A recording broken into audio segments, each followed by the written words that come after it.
SmackDown. Republican Mayor Glenn Jacobs, better known as WWE Hall of Famer Kane, telling the former vice presidential candidate to put his money where his mouth is, challenging him to a charity wrestling match. Mayor Jacobs joins us now. Mayor Jacobs, so great to see you this morning. Thanks for joining us. So, are you trembling in your boots when you hear Tim Waltz? That's gotta be Kane. Beat any Republican's tail?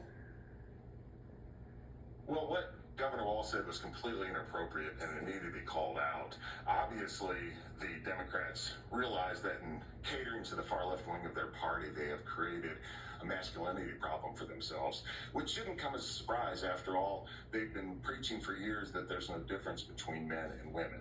However, they believe that masculinity means that you get on TV and you talk tough and you drop the occasional curse word, and you go out and apparently being strong means that you burn down Tesla dealerships, right. Which obviously that is not what being masculine or being tough is all about.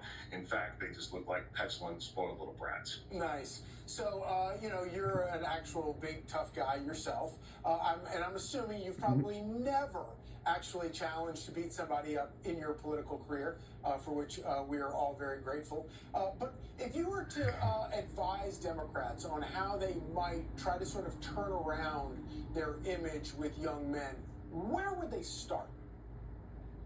You just need to be yourselves. You need to be sincere. The reason that people love Donald Trump, the reason that he's been successful is that's what he is. They're trying to be Donald Trump, and they're not Donald Trump.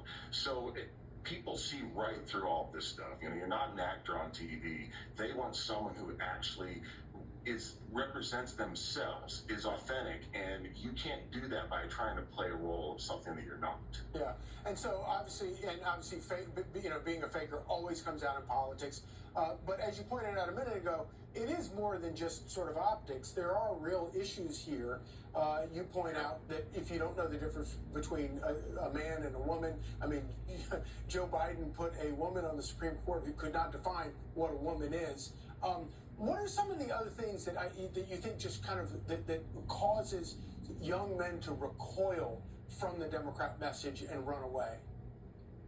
Well, you have this term toxic masculinity. There's literally been an attack on men and really strong people. And I think that all comes from the left's philosophy that we want weak people who are dependent on government, who look to everyone else to solve their problems instead of solving them themselves. So for me, it just means encouraging folks to be strong-minded and to be independent as much as possible. Mayor Glenn Jacobs, I think you're exactly right. And the government preys on weak people. And so we appreciate that. Thank you so much for joining us this morning. That's gotta be Kane. President